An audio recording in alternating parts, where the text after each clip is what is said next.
Morning, guys. Welcome to the Far From Healed podcast where we chop it up about trauma.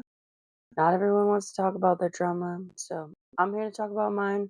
So maybe someone else doesn't feel so alone. It could feel like somebody can relate to them, which is kind of hard to find sometimes. Given all the really hard trauma I'm experiencing right now in my life, and doing it all stone cold sober is a wild reality to live in. And trying to understand it all is even harder because a girl would love, love, love to slip into a fake reality right now. I mean, shoosh. Anyways, based on the episodes I have already put out, you can probably imagine that the trauma was real in my life from a young age.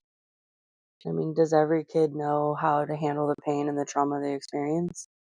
Not from interactions I've seen or my own personal experiences, at least. Distracting yourself from the pain is the easiest and the most hurtful way to love yourself. For example, it's the easiest way to love yourself because you're instinctually protecting yourself from the hurt and the pain. Hardest way to love yourself because you close yourself off from real growth and healing. You close yourself off from feeling all the real pain and just everything you need to experience to move through it, which is honestly harder to work through, in my opinion, because you have to go back and try to fix things you don't even remember being a part of, or you have to go back and try to heal memories that you don't want to remember and you don't want to have any part of. But to get through the pain, you have to go through the pain. You have to feel the pain to know what it's like on the other side.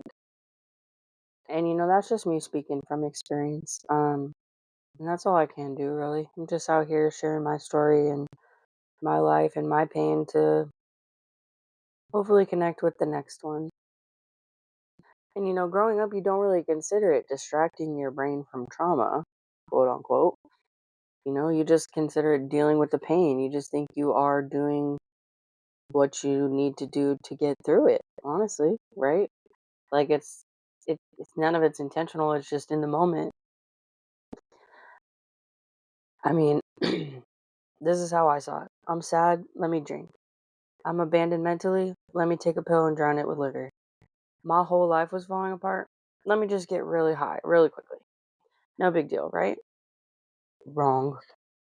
No matter how many addicts I was surrounded by or how many people told me not to follow in the footsteps of others, I knew best, and that was that. I mean, right?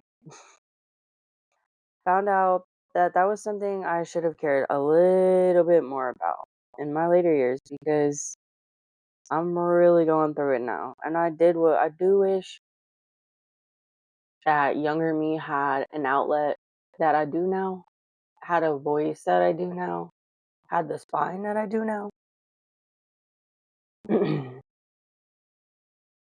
Because I wasn't that growing up. I didn't have that. Um, I don't know the trauma to back it. I guess I stand on 10 toes because I've been on 10 toes. I've had to go through so much, so I'm not willing to give up my peace for anything, which everyone should be.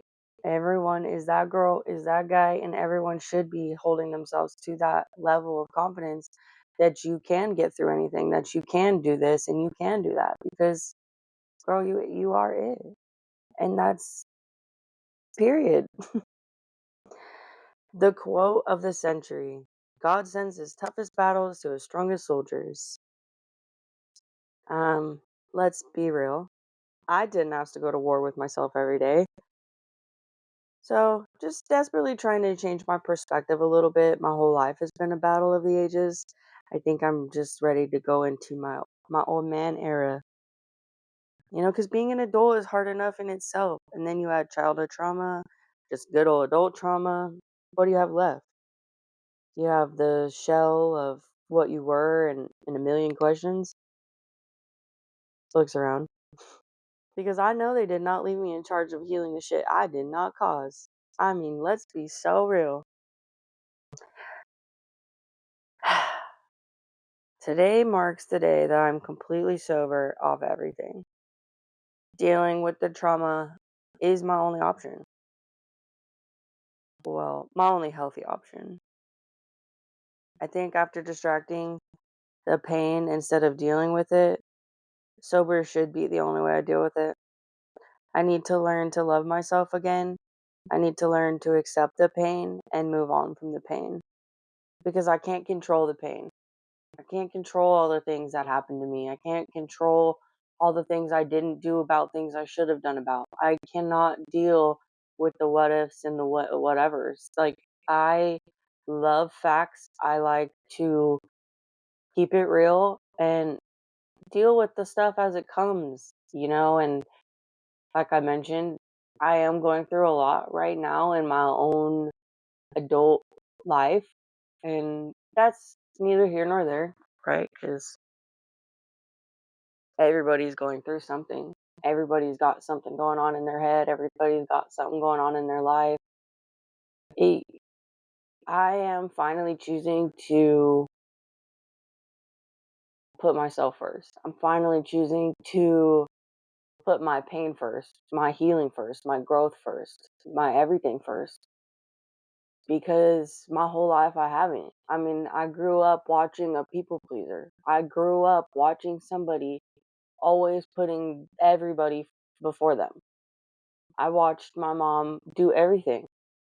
She did it all. And so for me, that's mentally how I am. I'm doing it all. I have to do it all because who am I finna rely on? What is gonna, like, who's gonna come save me at the end of the day? Nobody.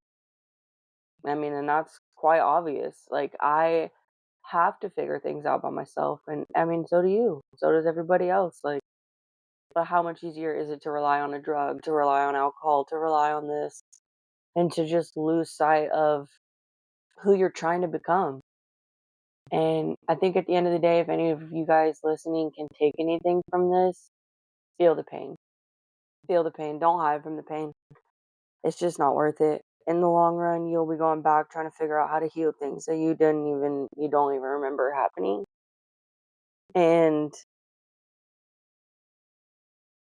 I just I don't want that for my kids. I don't want them to look back and not remember their childhood because so many things were happening and so many things were going on, and we just lose sight so fast. So just stay present, stay in your feelings, stand your ground, and love yourself. At the end of the day, that's our biggest thing. Just love yourself, love your family, love everyone around you. And even if it's hard, you will make it through it. I promise. For anyone who can relate from to distracting the pain instead of dealing with the pain, I see you. You aren't alone, and I'm here to listen. Don't be afraid to reach out. As always, this is the Far From Healed podcast where we chop it up about trauma. And stay tuned for the next episode. Thanks, guys.